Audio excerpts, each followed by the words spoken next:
Good afternoon, Kavibal, and welcome to our preschool webinar series. For today's discussion, our topic would be on learning and interaction at home for preschoolers, the mediating role of parents and preschool teachers towards effective home based education. Before we begin, take note of the following reminders. Make sure you are registered to the webinar to have your e-certificate of participation. Visit certificate.vibalgroup.com to generate your proof of attendance. Place your questions on the comment box allotted during the session, and they will be addressed by our speaker later on. Share the video using hashtag LearnAs1PH as our official hashtag to our Vibal webinars. Experience learning, Kavibal. And now, to proceed with our session this afternoon, it is my pleasure to introduce to you our distinguished speaker. He is currently the chair of the Department of Psychology and the dean of the School of Arts, Sciences, and Education at St. Dominic College of Asia. He is also a regional quality assessment team member for psychology in the Commission of Higher Education, Calabarzon 4A. Ladies and gentlemen, please welcome our speaker, Dr. Philip Cordova Kizan, RPM. Hello, good afternoon to everyone. And again, I thank Vibal Group for inviting me again to share inspirational topics that can at least facilitate learning amidst this time of pandemic crisis. And before that, I'm pretty much sure that most of the viewers right now, either they are preschool teachers, parents who have preschool kids, or just ordinary individual wants to get inspiration in the future that they might be or they might want to be a preschool teacher or becoming a parent someday. So the topic that is assigned to me right now is the learning and interaction of home. I mean, an interaction at home for preschoolers, the mediating role of parents and preschool teachers towards effective home-based education. As we all know, we are facing at this pandemic crisis, and that restricted us from having this face-to-face or the traditional type of learning at school. And with that, we need to at least dwell with the situation and try to find ways on how to deliver education, or how to make education a continuous delivery for our students or for our kids. Okay, so again, I'm Dr. Philip Cordova Quizon, your speaker today. I'm the chair of the Department of Psychology and the dean of the School of Arts, Science, and Education. I hope within 30 to 40 minutes, you can spare your time with me, give me your ears, and I hope that this would be a very good and meaningful discussion that we will have today. Okay, so we will answer 8 questions. I'll try to assume that I am a preschool teacher lecturing students. Okay, so we'll try to answer 8 questions. The first question would be, what preparation can be done at home for preschoolers? Number 2 question is, what is the importance of rewards and reinforcement on positive behavior for preschoolers?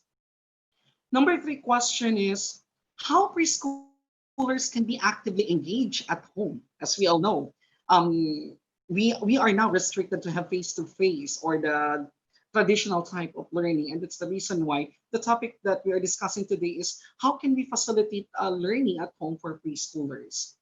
Number 4, what is the concept of socialization, which is very important for preschoolers? As we all know, socialization is important for these kids in the developmental stages that they are encountering. However, there might be some restrictions in the socialization and what socialization can be done at home, and that's the thing that we will be discussing later. How can the preschool teacher collaborates with the parent and vice versa? This is a very important strategy, not just from the part of the preschool teacher, but also from the part of the parent who should collaborate with the preschool teacher. Okay. Number 6 question, why honing is significant in child's development. Number 7, how to outsmart and outshine our preschool kids. And the last question is, why preschool education is a very important start to learn or for learners. Okay. So I hope that again you can spare your time with me for 30 to 40 minutes within this with this discussion, and later I will entertain questions in as much as I could. Okay, let's start. Okay, first question: what preparation can be done at home for preschoolers? Okay, so since we are in this pandemic crisis and all students are expected to learn in the comfort of their home, the teacher or the preschool teacher, specifically for the specific for this the discussion today, and the parents have this kind of vital important role in the academic life of our preschool students or kids. Okay, so for preschool teacher, perhaps she needs to start with a plan of activities as much as possible. That should be manageable activities. Always remember that at this pandemic crisis, the one who facilitates the learning are the parents, especially in the absence of online. But however, for preschool, it might be crucial if we will just allow our kids sitting alone in front of the computer without the presence or guidance of a parent. So therefore, there is a collaboration between the parent and the preschool teacher on how to academically achieve their objectives for these preschool kids.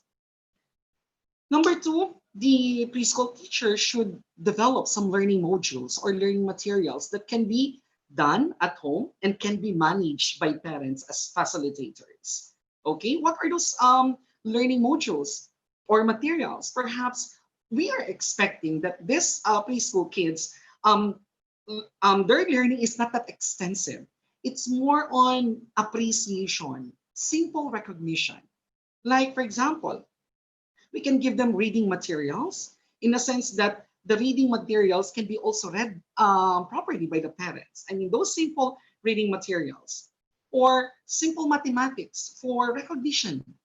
We are not expecting that these preschool kids are expected to learn multiplication, division. Of course, we are not expecting because they are still in their learning curve. However, we can introduce to them something that is simple but something meaningful in their academic journey towards higher or even extensive learning.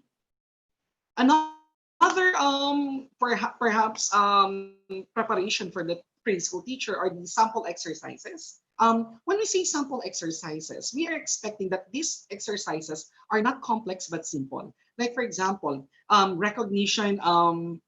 recognizing an animal, like or knowing what the color of of an apple is, for example. So with those reinforcement materials that I may say, then that can be a good start for the kid to do some conceptual thing in order for that kid to recognize that what he or she is doing has something to do with a thing that should be or that there is a need for it to be recognized. Like for example, an apple. Maybe that we can say that the apple is red, and how can we introduce apple as a fruit to that kid? Maybe perhaps there is a coloring book. We need to advise our kid to use red, for example, to color the apple, and with that, by doing some colors, that starts something an imagination and can create a construct that this something image is a representation of an apple. Another preparation that the preschool teacher should do is, of course, the chart of monitoring. This should be given by the parents. As we all know, the one who monitors the academic progress normally or before the pandemic crisis are preschool teachers. However, at this time, we need to take note that parents has a significant role in monitoring the academic progress of their kids. And that's the reason why this chart of monitoring can at least give a feedback or somehow a discussion between the teacher and the parent on what can be done or what should be done in order for my kid or for our preschool kids to learn.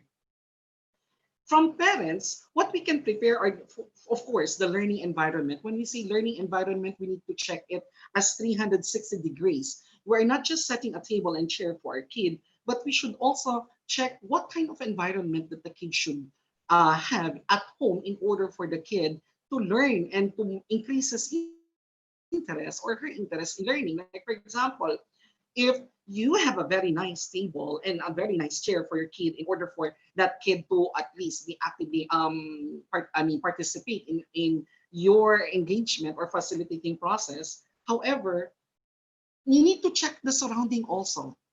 Okay, when we say environment, it's 360 degrees. It encompasses everything. It's not just the physical things that you see, it's also the engagement of those family members inside the home. And that's what we call learning environment. The learning environment being defined in distance education is the home where that kid is doing his or her academic engagement. Okay. Number two, reinforcement materials. Earlier I'm thinking, what do I call with this? Coloring materials, paper. So I'm trying to check if we give this to student, we reinforce students to learn. So I call it by myself reinforcement materials. So these reinforcement materials are very important in order for an increased engagement of our kids. Because, for example, let's say that there are modules, like for example, coloring books. In the absence of a color, do you think that a coloring book can work, or do you think that the child will have the interest to do some coloring in the absence of a coloring material? I guess that would not be possible. Another thing is other things that will increase learning interest. What I'm trying to say is that, as we all know, there is a different approach when, or a different scenario when a kid stays at home and when a kid stays at school. At this pandemic crisis, those kids should stay at home and learn at home. However, the big question here is that how can you convert that particular home similar to what is expected inside a classroom? So perhaps you may devise or develop something that the student may think, oh, I'm still inside the class because I'm seeing things that I can learn. Like, for example, I mean, the reinforcement materials that I have said earlier. So those are the things that we need to consider as parents in order for us to achieve something a unique, something a developing, something a should we say an interesting thing for our preschool kids. Okay. Then number two question is, what is the importance of rewards and reinforcement for positive behavior, talking about preschoolers or for preschoolers? Okay. For reinforcement helps children feel good about their choices. As we all know, parents and teachers wants to reinforce positive behaviors to our kids. Am I correct? We don't like to reinforce a behavior that will ruin the lives of our kids. Teachers are doing all things, or preschool teachers are doing all things in order to reinforce behaviors that will help in the development of the kid or the preschool kid.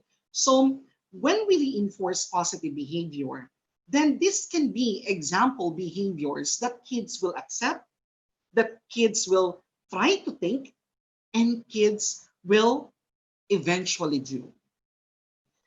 Reinforcement shifts negative behavior to positive one. When we say shifting negative behavior to positive one, we understand that our kids play something an egoistic attitude. What they want is something what they get sometimes. However, if we reinforce positive attitude, then we can facilitate a so-called a healthy environment for the kid. We want our kid to realize as early as his or her stage that positive attitudes or behaviors can facilitate a constructive and active learning, especially in his or her academic engagement. So that's really a challenge for parents and teachers. How can we reinforce positive behaviors to our kids?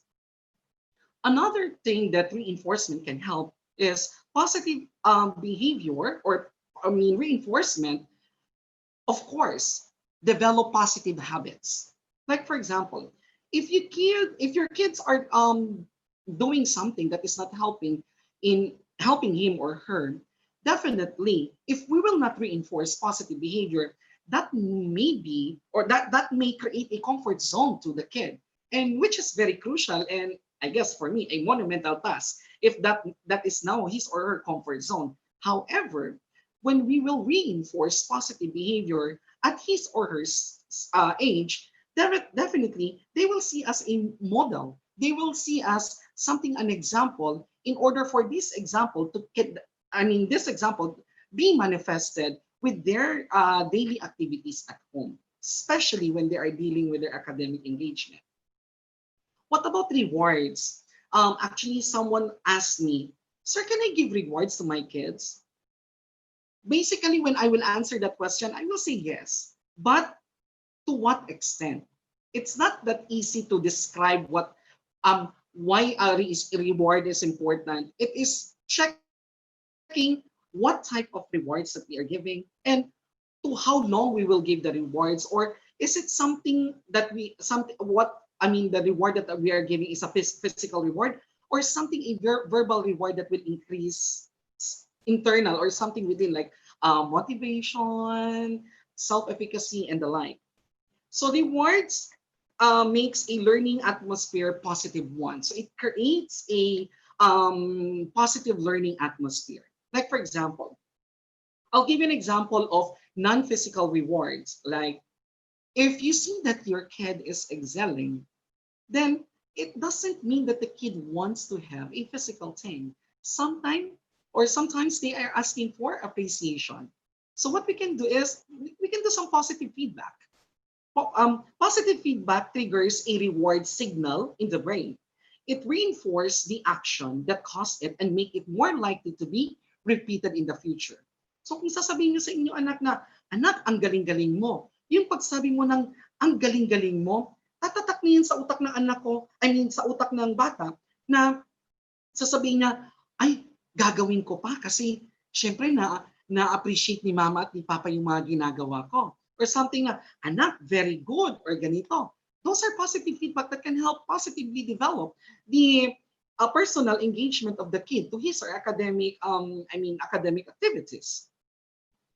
For rewards, it also increases motivation in learning. There is an increase in motivation and learning. Yung ibang preschool teacher, ang ginagawa nila is, naalala ko, yung parang stamp ng star, ganon. Pwede naman ata yan gawin sa bahay, di ba? Bumili kayo ng stamp, pag may tama yung anak mo, lagyan, no, "Anak, very good, may star ka."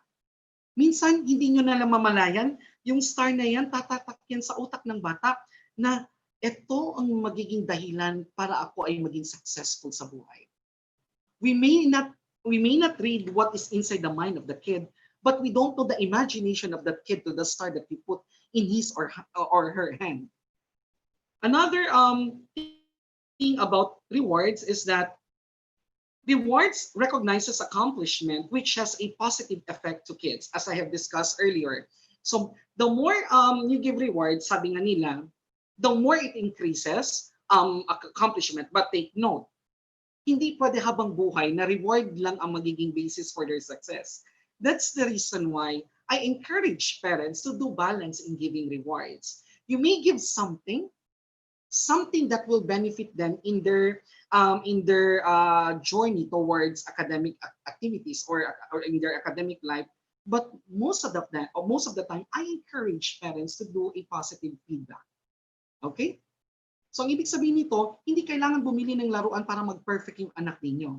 Minsan, pwede nyo naman sabihin sa anak niyo in a very nice way na mararamdaman ng anak ninyo na, "Nak, ang galing-galing mo. Kaya mo yan. You will be successful in the future. Nakikita ko na may mararating ka kasi very good ka."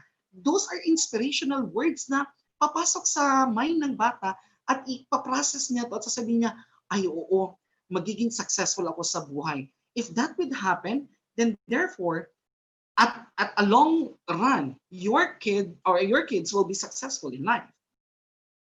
And also, rewards can make your kids feel that they are being loved, cared, and hindi sila pinapabayaan during their developmental stage.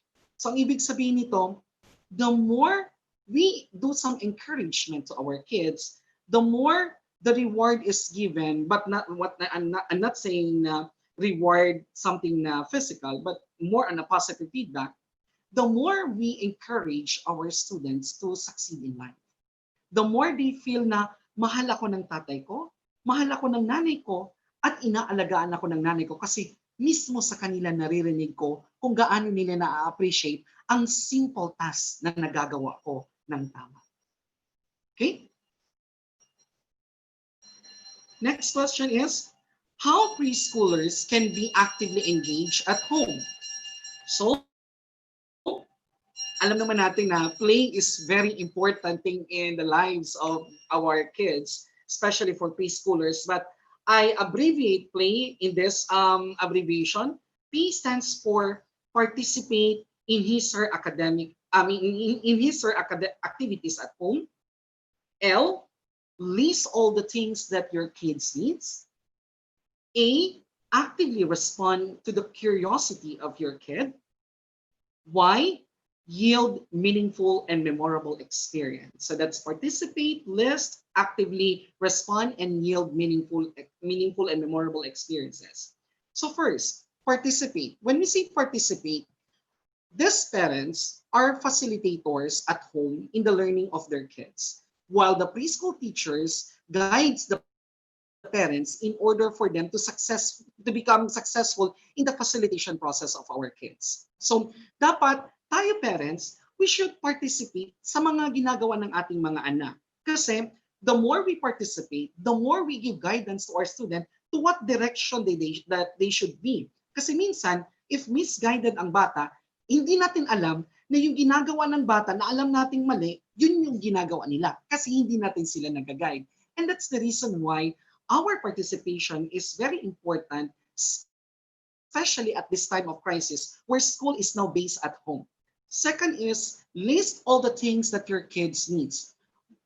I'm not saying na bilhin nyo lahat ng gusto ng bata. What I'm trying to say as parents, you need to list down what are those reinforcement materials that can facilitate active learning to the kid. Dapat, alam nyo kung anong pangangailangan ng bata in the same way kung ano yung pangangailangan na ibibigay nyo during yung wala pa tayo sa pandemya. So, dapat ilista niyo yung mga pangangailangan ng bata. Minsan, gustong-gusto ng bata na gawin ang isang bagay, pero wala lang siyang makikitang bagay na pwedeng mag-push sa kanya na gawin yon. Like for example, in the absence of a Crayola, do you think that this coloring book would work kung wala talagang pang-color? Definitely, baka hindi makulay ng bata. Pero the more we give this reinforcement materials to our kids, the higher the chances that we now introduce to them what is something to do that is better for them at this pandemic crisis. A is actively respond to the curiosity of the kid. Remember, ang mga bata ay nag-aaral sa bahay at very curious ang mga bata. Marami yan silang tanong. Paano to gawin? Of course, I guess 80% kayang sagutin ng nanay pag preschool ang anak. Kasi syempre, pag kinder, those are simple tasks lang naman na gagawin, di ba? Pero, pag hindi nyo kayang sagutin ang tanong ng bata or kayang gawin ang pinapagawa ng isang bata in terms of asking for help, then that's the time that you need to collaborate with the preschool teacher. And communication is really important in that scenario. And the last is, this is very important. In order to increase engagement, you should yield meaningful and memorable experience. How? Your bond with your kids at home is very important and very significant to the development of to the physical, even cognitive, in any aspect. The whole aspect of the kid is being facilitated with how you produce meaningful and memorable experiences. Compare a parent who works a lot and denies the time for the kids and that parent na, sige na, sabihin natin may trabaho, pero after ng kanyang trabaho, kinukumusta niya ang kanyang anak. Hindi natin masisisi agad ang magulang na kailangan magtrabaho para sa kanilang mga anak. But again, Your work is not only your responsibility for your kids. Your time for them is one of your responsibilities. Actually, one of those priceless responsibilities that you need to give to your children. Okay? So, by sitting with them and asking them, o kumusta ka na? Kumusta na assignment mo? Sasabihin ng anak mo, ma, pa, ganito, o okay naman, maayos naman ang ginagawa ko. Meron akong isang bagay na hindi pa natapos, pwede mo ba akong tulungan? And if you can give 30 minutes of that, that would be a meaningful experience and memorable experience to the kid. Magkakaroon niya siya ng imagination in the future at maalala niya na ay yung nanay at tatay ko ay hindi ako pinababayaan at mahal na mahal ako. So therefore, pandemic is not an issue for education actually. It's more on our engagement to our kids that makes this time of crisis a meaningful experience. Okay? Number 4 question, what is the concept of socialization in preschool? Okay, so as we all know, socialization is really important for preschool in order for them to actively participate or interact with another. But sometimes at this pandemic crisis, socialization is not that way anymore. We cannot ask our students or kids to socially interact physically with his or her classmates. Social development is part of growing, actually, especially to kids. It's very important. Through socialization, they get examples of behavior, and once it is pleasing to them, they imitate those behaviors. Kaya nga, minsan, careful tayo sa pag-i-interact sa ating mga bata. Malay natin, tinitingnan tayo ng ating mga anak, and ginagawa tayong examples as good behaviors that they assume good, but in reality, that's not good. Kaya careful tayo when it comes to doing some socialization with our kids. Okay? At home, socialization means their interaction with significant others like parents and siblings. Siyempre, hindi naman nila ma-interact physically. Sabihin na lang natin makumusta nila sa cellphone. But do you think is it advisable na yung mga kindergarten mag-online din? Doon ituturo? Para sa akin, no? It's mas importante sa bata ang physical interaction. Kaya nga dapat parents ang mag-interact sa preschool at this time of pandemic where education is now based at home. Socialization also, let them feel an interactive environment. They will also develop physical, emotional, and cognitive aspects when they do socialization. For kids, this is very important. Socialization within the family is a form of emotional survival. Just imagine a kid sitting down watching TV without the interaction or without interaction to parents or to his or her sibling. We might ask, is there something, an emotional problem of this kid, why she is not socializing? What if I will return that question to you? Did you socialize or do some interaction with your kids and ask them primary question, kumusta ka na? So take note, as I have said earlier, socialization for kids is a form of emotional survival. If they feel and they see that when they socialize with their parents and their parents socialize with them, vice versa, then this kind of relationship would at least enhance, or should we say, would go to a positive direction of what this kid would feel to parents or to those people around or at home. So again, socialization for kids is something, a form of emotional survival. The more they socialize, the more they share their feelings with others. And once when their feelings are shared to parents, for example, then we parents know the status quo or the status of our kids, and we can now think or develop something that makes this kid not to feel alone or diminish the feeling of aloneness. Number 6 is, it is important that parents at this pandemic time plays an interactive role to their kids so that learning interest can be achieved. Again, ang education ngayon ay nasa bahay, especially for those preschool na hindi natin pwedeng ilabas. the parents are the good source of, should we say, learning that can be done inside the home. Okay. Number 5 question is, how can the preschool teacher collaborates with the parent and vice versa?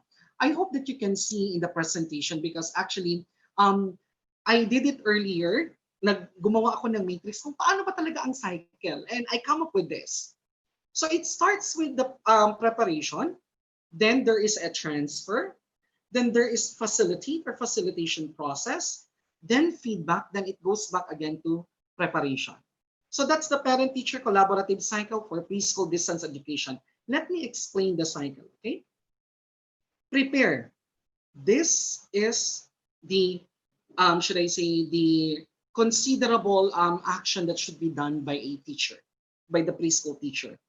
She is responsible for the preparation of the learning materials modules for the preschool kids, okay? Once there is now this learning material, that learning material can be transferred to parent. If you will see, there is a parent-teacher interaction. So, hindi naman pwedeng anak natin papuntahin sa school, o anak, punta ka na, kunin mo yung learning materials, tapos uwi ka. Hindi naman pwedeng ganun, di ba? Kasi, syempre, hindi natin alam, baka ma-compromise ang safety and health ng ating anak. So, the parent should get this learning modules or learning materials by all means or any means, like for example, online or talagang pupunta sa school, and the teacher should at least brief the parent. O ganito ma'am ang gagawin natin. Ma'am ha, ganito. Kaya nga dapat, patience is really virtue ngayon sa ganitong scenario. So mag-uusap si teacher at parent kung paano ang pag-transfer. Okay? Bakit may 2 arrow? Bakit merong teacher to parent, meron din babalik kay parent to teacher? We don't know na because of the love of our, because of the love to our kids, we also prepare something for our kids. And we want this preparation to be validated as parents. So pwede dyan sa transfer, pag-uusapan ni parent ang teacher kung etong parent na meron siyang materials din, pwede ba sa anak niya? I-validate ni teacher, kaya babalik kay teacher. At yung piniprepare kay, prepare ni teacher, i-guide si parents or i-coach kung paano paano i-execute itong mga materials. So nandun na yung collaboration, okay? From transfer, na nawawala na si teacher, pupunta na sa facilitation process, na iiwan si parent. Remember, where is education right now? Nasa bahay.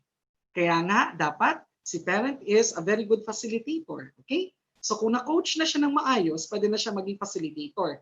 At dapat, pagbigyan nyo at paglaanan nyo ng oras ang anak nyo to learn these learning materials and those materials that you have purchased for the sake of your child. Now, from this facilitation process, it can create a lot. Bonding, care, love, appreciation, reward, lahat nandoon na. Pag merong progress, dito na papasok si feedback. So si feedback, kung titingnan nyo, parent and teacher. Hindi lang parent. Why? Because parent can give feedback to the teacher about the progress of his or her child, while the teacher can also give feedback to what can be done after the transfer. Minsan kasi naiiwan pa yung iba doon sa facilitation. Nagfi-feedback si parent kay teacher. Ma'am, meron akong naiwan na ganito. Paano ata ito gagawin? Ganon-ganon. So nag-feedback siya. Kasi parang medyo nahihirapan ako konti doon. Si teacher, babalik doon, mag-feedback kay parent. Sasabihin kay parent, ma'am, ganito po yung gagawin ninyo. So si parent, pwede niyang balikan ulit yun. And sometimes, this feedback is actually most of the time, this feedback is really important in the mechanism or progress of the kid. Kasi we don't know, there are some things that we can add or that there are some things that we can reduce in order to balance or to do some win-win situation when it comes to the learning of the kids. Hindi kasi natin pwedeng porsahin ang isang estudyante na lahat alamin niya. Minsan, we need to do some strategies or refine some strategies in order for this kid to appreciate. Actually, learning starts with appreciation eh. Kailangan laruin mo muna ang bata. O anak, ganito, ganun, hanggang ma-appreciate ng bata, hanggang maging interest na siya, hanggang maging learning na yun ng bata. So, that cycle, I guess, that's the very simple cycle that I can propose to a collaboration between the parent and the teacher. So the teacher prepares, then his or her preparation will be transferred to the parent. The parent can also prepare something and ask for validation to the teacher. When everything is clear in the transfer, then we can now go to the facilitation process, wherein the parents stand as the facilitator of learning, since learning is inside at home. Then once there is already facilitation, we can go now to the feedback, where feedback can be done in dual ways: a parent-teacher feedback or teacher-parent feedback. When we say parent-teacher feedback, parent is now giving feedback to the teacher when it comes to the progress of the kids, while teacher is also giving feedback to some developments that can be done or can be added in order to achieve more meaningful learning experiences. Okay. Number 6 question: why honing is significant in child's development? Okay. So honing in learning means to sharpen or refine over a period of time. The early experiences in terms of learning is vital and important. That's the reason why talagang it's a primordial task talaga natin na mga magulang na maging frontliner tayo sa ating mga anak. Especially pag nasa comfort sila ng pamamahay. It's very important that we are the one who is honing the minds of our kids, not just academically, but also values integration, para at the end of the day, guided ang kanilang academic journey when they go from one step to the other, or from one ladder to the or one step to the other. We want our child to achieve something in the future. By honing the mind of the kid, it can continuously create a constructive thought. Always remember that. Pag we are guiding our kids and making sure that his or her education is something meaningful experience to him, by giving the essential things that are needed in making this academic life more meaningful and fruitful, then magiging constructive thought sa bata yan. Sasabihin ng bata, ay, mama, excited na ako mag-grade 1. Gusto ko na mag-learn ng yung mas mataas na yun. Gusto ko na ng ganito. Baka hindi natin magiging advanced pa yung anak niya. Which is for us, parang we should be thankful kung ganun na ang level ng appreciation ng ating mga anak. A child's early years are the foundation for his or her future development. By honing, we can help them learn more complex ideas in the future.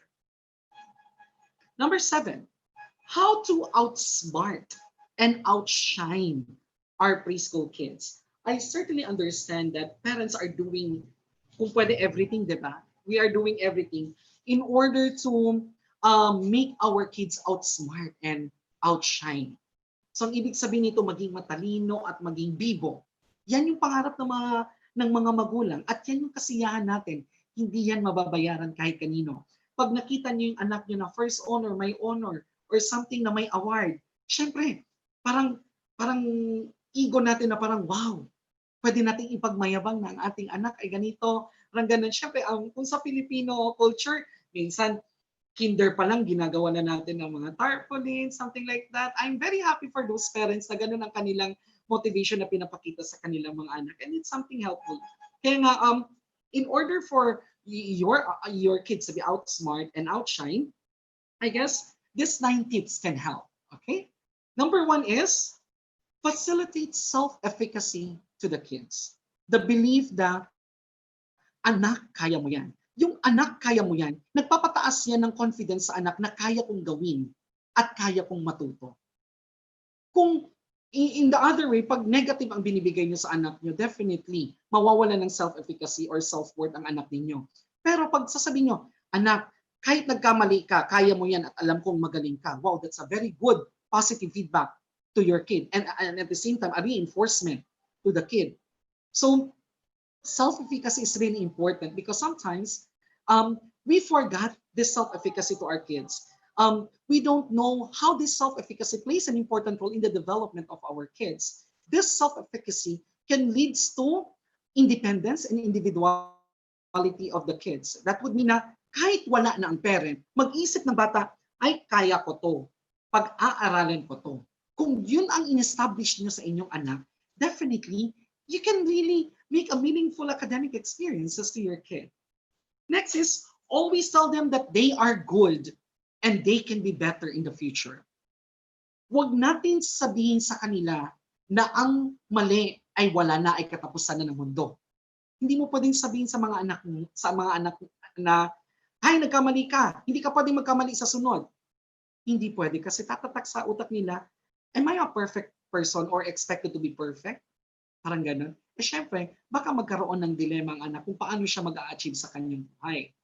Dapat, kahit nagkamali ang anak niyo, sabihin na natin during sa facilitating process, hindi naintindihan. Kasi minsan, we explain to kid that is something not that is not something understandable to the kid. Na I hope that you get that. Nagbibigay tayo ng explanation pero ang anak niyo nakatingin lang. Hindi niyo alam na hindi niyo pala na-refine ng explanation. And pinagalitan niyo. Mawawala yung direction or interest ng anak niyo pagdating sa pag-aaral. Pero pag for example kung nagkamali ang inyong anak, sasabihin niyo, "Oh anak, ganito gagawin natin. Sige. Ganito ang sagot, tuturuan kita at alam kong kaya mo 'yan. At huwag kang matakot magkamali kasi minsan sa pagkakamali mo, diyan ka marunong babangon or bumangon." Could you imagine that? What inspiration can you give to the kid? Sasabihin ng anak mo, wala na siyang takot. Yung pagkakamali niya is not something that is not good for him, but something, a learning experience to him. Could you imagine if you can develop that to the minds of your kids?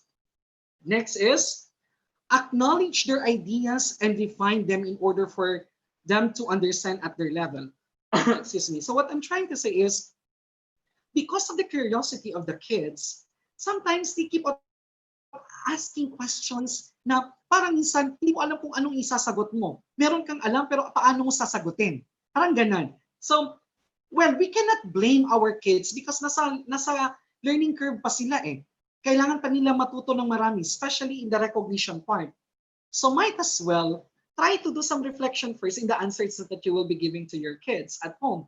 Like for example, Mommy, ganito, bakit for example, may isa kong na-encounter na kid when I do some tutorial during my college years kasi nagbibigay din ako ng tutorial while studying. May tinuturuan akong bata, sabi pa ng bata sa akin, um, "Mommy, ganito, bakit ganito yung meron kasing pig po tapos ginagawa siyang food, mga ganong bagay." So, challenging yan, di ba?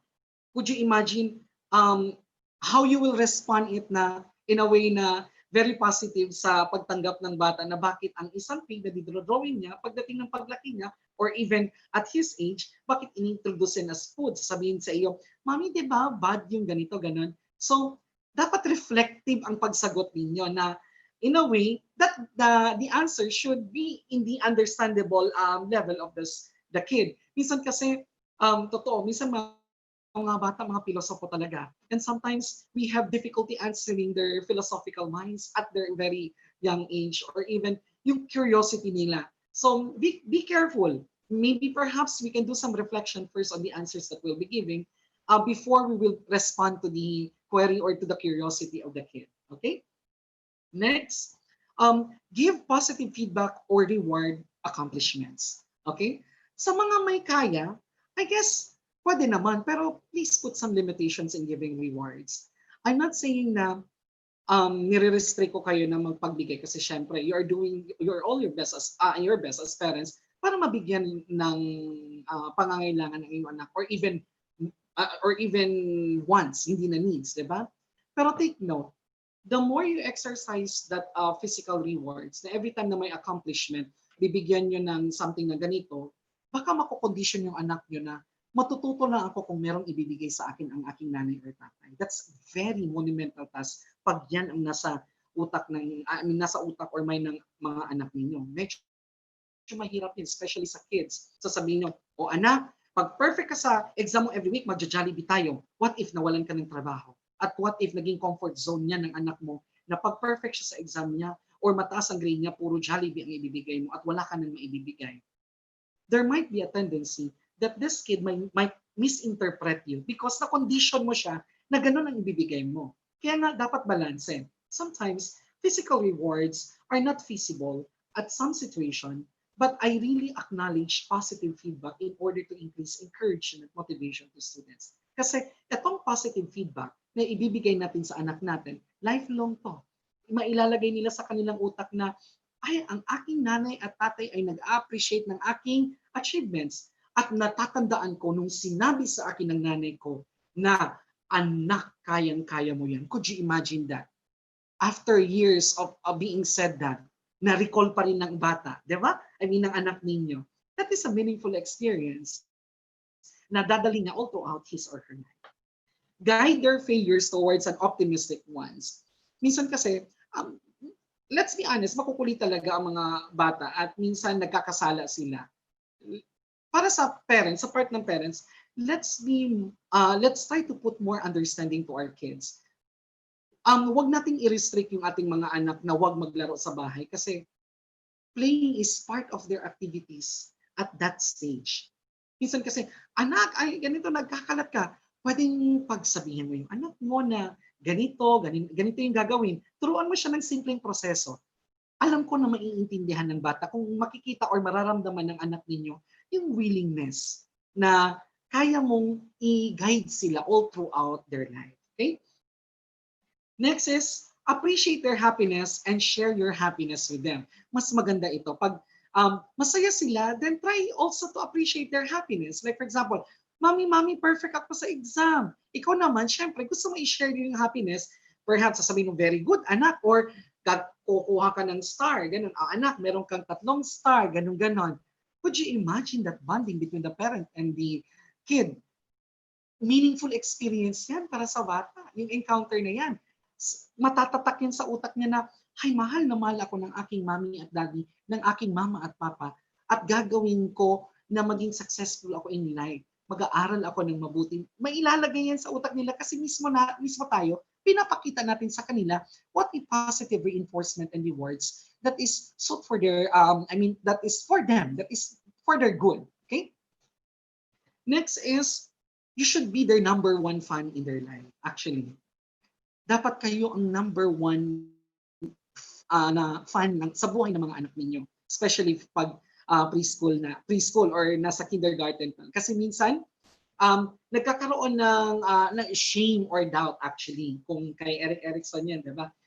Minsan kasi parang nahihiya yung bata pero kung ini-encourage mo yung bata na anak mag-aral ka mabuti ganito, meron tayong activities na gagawin at alam ko matutunan mo yan ganito. Definitely you are making sure that you are the number one fan in his or her life. Magkakaroon niya ng sense of encouragement sa part ng bata. Sasabihin ng bata, ay, nandiyan naman si mommy at si daddy, fan yan nila ako para maging happy sila, gagawin ko ang lahat para maging successful ako, ganun. Those thing or scenarios will make a meaningful experiences to our kids. Number 8, if they are interested in one thing that can make them better, then support it. If there are constraints, negotiate with them. Ganito yan. Minsan, may mga bagay na kailangan nila. Kung kaya naman natin bilhin, why not? But again, check the limitations. It doesn't mean that you should not have limitations. Hindi pwede ganun. Dapat, kahit may means ka, check also the limitations of what you're giving. However, there are families or parents who cannot give something, something na gusto ng bata. Ang gagawin nyo is, try to do some positive negotiation. I-negotiate nyo sa anak ninyo. Sasabihin nyo, anak, ganito na lang ang gagawin natin. Since hindi kita mabibilhan ng laruan ganun, ganito na lang ang gagawin natin, anak. Bibilhan na lang kita ng ganito. Pag nagkapera si Papa, Mama, bibilhan natin yan, ha? Pero dapat mag-aral ka ng mabuti, ha? Kasi magiging masaya si Mama at si Papa at gagawin namin ang lahat. Could you imagine na from that negotiation at pag naintindihan ng anak nyo, sasabihin ng anak nyo, o sige po, Papa, Mama, next time, ganun. Alam ko po na love nyo ko or gagawin nyo naman ang lahat para sa akin kasi mahal na mahal nyo ko. Could you imagine that those words in return with that conversation, iba ang feeling para sa side ng magulang. Minsan, you double your effort because of the understanding of your kids. Hindi mo na mamalaya na dahil na doon pa lang sa part na yon, hindi lang pala tayo ang nagbibigay ng inspiration sa mga anak. Sila din mismo ay nagbibigay ng inspiration sa atin. And through positive negotiation, that can settle a win-win solution both sa parent and sa kids side. Lastly, always remember that parents and teachers are facilitators in making kids outsmart and outshine. Okay? So why preschool education is very important start for learners? Bakit mahalaga siya as a baseline or as a starting point? Formal learning starts in preschool education. We all know that. I myself experienced nag actually before ako nag kinder 1 may meron pa yung parang nasa daycare ako tapos nag kinder 1, nag kinder 2. Those are things that we should start in terms of education for our kids. Kasi para sa akin, if we miss that kind of setup, merong challenges along the way. Pag lalaktaw na siya sa grade 1, baka yung mga expected na milestone doon sa part na yon during their preschool, baka hindi ma-achieve doon na sa grade 1 kasi at the end of the day, what learnings that you have get in your kindergarten years is a learning that is continuous all throughout your academic engagement. Number 2, preschool time is the starting point to acknowledge the individuality of the kid as a separate individual. It's true. So ito yung time na parang ina-acknowledge ng bata na siya ay individual person at may kakayanan siya o meron siyang potential na gagawin ang isang bagay sa pamamagitan ng kanyang pansariling interes. So ang ibig sabihin no, it is his or her premature interest that makes him an individual or separate person. Minsan napapansin natin, kahit iwanan natin yung anak natin, diyan natin makikita na independent and individual ang anak natin. Our kids are a separate person. Makikita natin kumukuha ng Crayola, kahit anong color, magko-color-color yan siya. So ang ibig sabihin yan, dinidiscover niya yung potentials niya in a particular skill or other aspect.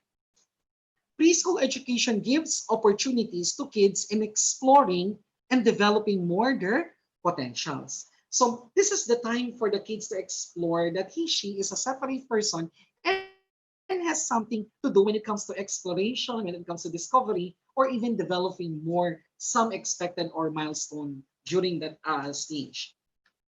Preschool education can start a meaningful academic experience of the child. Pag merong preschool education, therefore, that's a very good start for meaningful experiences when it comes to academics or when it comes to learning. Diyan, makakakilala na siya ng kaibigan niya or magkakaroon siya ng sense of independency when it comes to doing tasks and the like. And since development is crucial during early childhood years, then preschool education can facilitate learning and interest. So this would mean that preschool education is really important and it's vital in the development of all aspects of the kid, not just cognitive, but it's emotional, physical, social aspect also. So um, I'll give you this home-based education for preschool. How did I abbreviated preschool? Para at least mas simpler ang ating discussion. This would summarize the discussion from question 1 to question 8. Okay? So home-based education for preschool means letter P, prepare activities.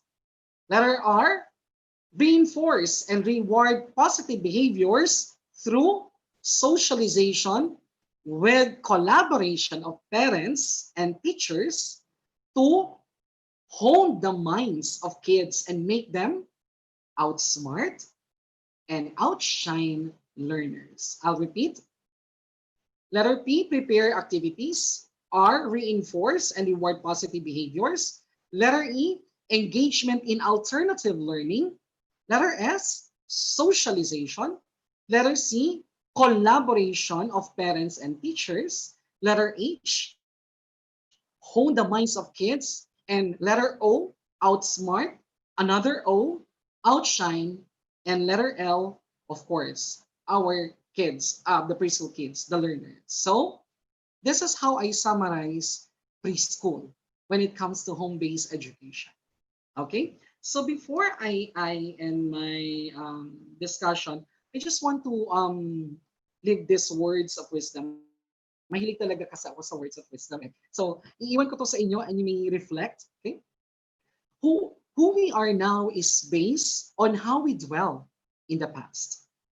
We develop based on our optimistic historical engagement. The life of our children is based on what and how they have encountered a meaningful experience.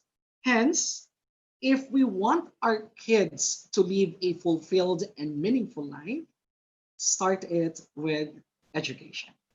With that, I thank you for giving your time. I guess I exceeded 10 minutes from the expected time. So thank you for listening. And I hope that you have get something out of my discussion. And if you have some questions, I guess we can open now the table for the question and answer portion. So again, thank you and hope that you have a wonderful day. Okay? Hello, good afternoon, Doc Philip. Yes? Yes po, can you hear me na po? Ayan. So, sir, we have here some questions. Thank you so much for this very insightful afternoon that you had with us. So, the Yes? first question, sir, that we have here, this is from Miss Luvies Furigay. How about the parents who are illiterate? How do we employ this modular learning? Okay, so the question here is how about the parents who are illiterate?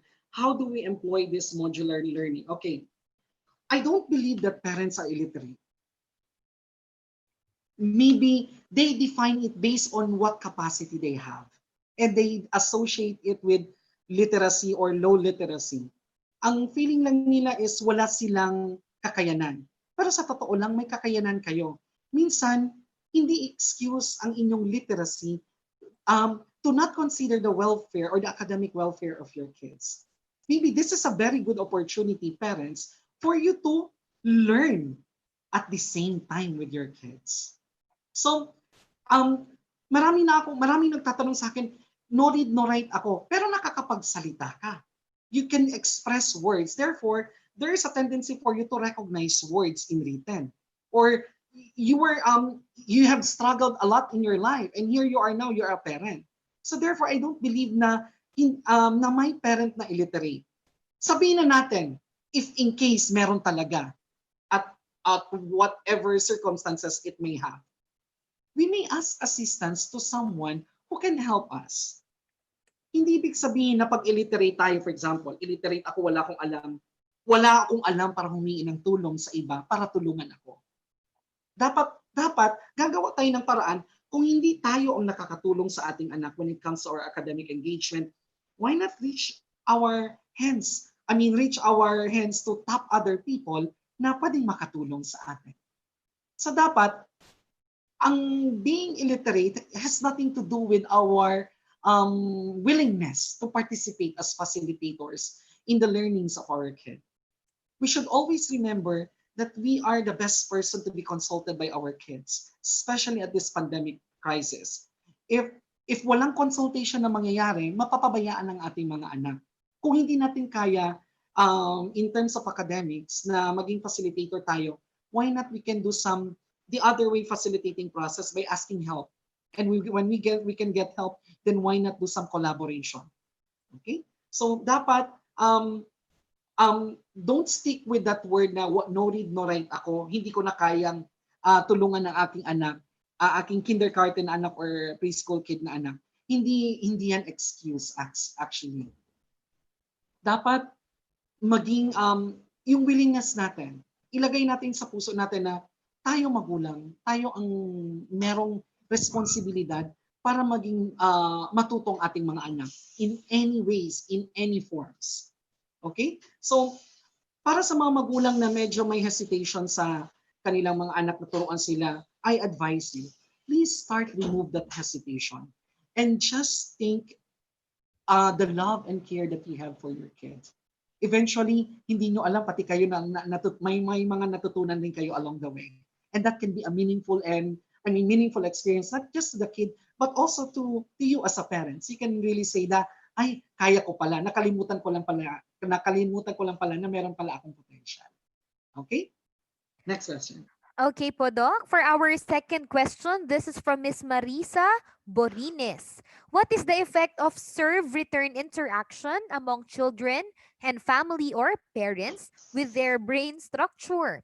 Does it affect their developmental domain or areas? Okay, I'm sorry. Can you repeat again the question? Hapa, what is the effect of serve-return interaction among children and their family with their brain structure daw po, Doc? Does it affect their developmental domains or areas? Okay, you mentioned the serve. I'm sorry, I'm having Serve-return po. serve return. Serve-return. Yes po. Okay, so I just want to make sure that I understand the question. What is the effect of return interaction among children and family parents with their brain structure? Does Yes it po. affect their developmental domain areas? Yes Tama po. ba ako? Yes So, po. ganito. As far as how I understand the question, when we say return interaction among children and family, this is a very good strategy in order for I mean to have a meaningful experiences between the child as a learner and the parent.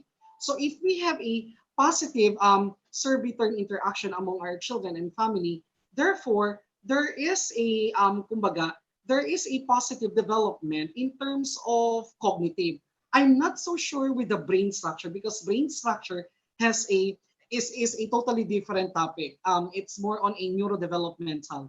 But when we say at a cognitive level, if there is a positive serve-return interaction, definitely the cognitive development of the child will positively be resulted, and at the same time, this kid will have a learning interest when there is a positive serve-return interaction between the kid as a learner and the parent as a facilitator.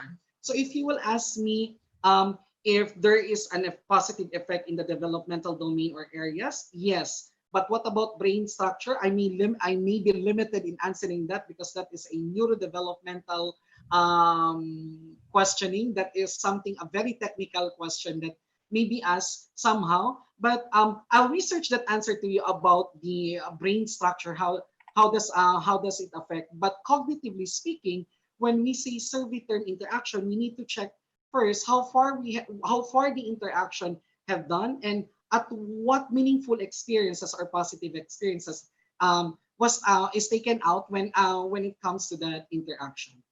Okay. Okay po, Doc. Thank you so much for that response. Let's now proceed to the next question po. This is from Miss Rose Maria Resos. Good Okay. afternoon po. Paano po sa katulad kong working parent? Okay. Sinabi ko na kanina na um, hindi excuse na may trabaho ako. Pwedeng maging excuse lang pag ang iyong trabaho ay OFW ka or wala ka talaga sa bahay. Okay? There are two ways on how to answer that. First is that if you're a working parent and you're still living in one home with your kids, then it is your primary responsibility to find time with your kids and check the status of on how well they are doing at that particular day. Okay? Kailangan kumustahin mo sila kasi nasa isang bahay lang kayo. Hindi pwede na irason mo na pagod ka. Sige, let's be honest. Minsan pagod na pagod tayo. Pero dapat kahit 10 minutes, upuan niyo muna yung mga anak ninyo, sasabihin niyo sa mga anak ko, anak, kumusta na kayo? Anong pwede nating pag-uusapan? That can be a very positive interaction between the parents and the kids and mararamdaman ng kid na hindi sila alone. Nandiyan pa rin ang magulang nila. The work is not only the responsibility of the parent. It's a 360 degrees responsibility. It's not just work, it's also taking care on the social aspect, cognitive, love, lahat. Responsibilidad ng magulang. However, because of the distance, eto na, the other direction, yung mga parents like OFWs or yung nagtatrabaho sa ibang lugar na hindi umuwi sa bahay, that that might be challenging. But again, there are a lot of ways on how to do some communication with your kids. You can do some online like doing Facebook, o tawagin mo lang, you can do some video chats or call your kids and ask for or check kung kumusta na sila or ask some information kung ano nang ginagawa nila, at least maramdaman man lang ng anak nyo na, ay, kahit malayo yung aking nanay, ayun, nandun pa rin sila. Meron akong isang article na nabasa. I guess this is a real story. Yung yung anak is being handled by a caretaker or sabihin natin yaya, pero ang nanay kahit malayo, tumatawag sa kanyang anak at nag-uusap sila habang yung anak niya ay gumagawa ng assignment. Could you imagine that kind of virtual bonding? Diba? So, at the end of the day, it's not only the work that we have a responsibility to our kids, it's also to check the 360 degrees welfare, including the academic engagement of our kids. Okay? Okay po, Doc. Thank you so much. And for our last question for this afternoon, this is from Miss Filomena Peña Flor. Good day. What if the parents doesn't have idea in honing or nurturing their child in school development since they themselves is not interested in studying? What are we going to do as teachers? Okay. Actually, this is a very challenging question pag may resistance na ang magulang. And I hope that there's walang parents na gano'n na magre-resist sa kanyang participation sa academic engagement ng bata.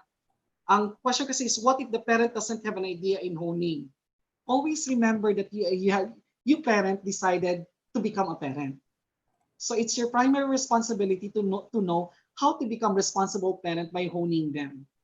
Again, we don't require an extensive knowledge in order to hone them. Sometimes we just hone them based on what we know and how does our knowing, our knowledge can be applied by our kids in their daily engagement. So, minsan ginagawa yung excuses pero alam ko may capacity ang parents to do that. It's just so, yun nga, katulad kanina, nawawalan lang siya ng confidence o tiwala sa sarili na kaya niya pa na dapat meron siyang confidence or pagtiwala sa kanyang sarili.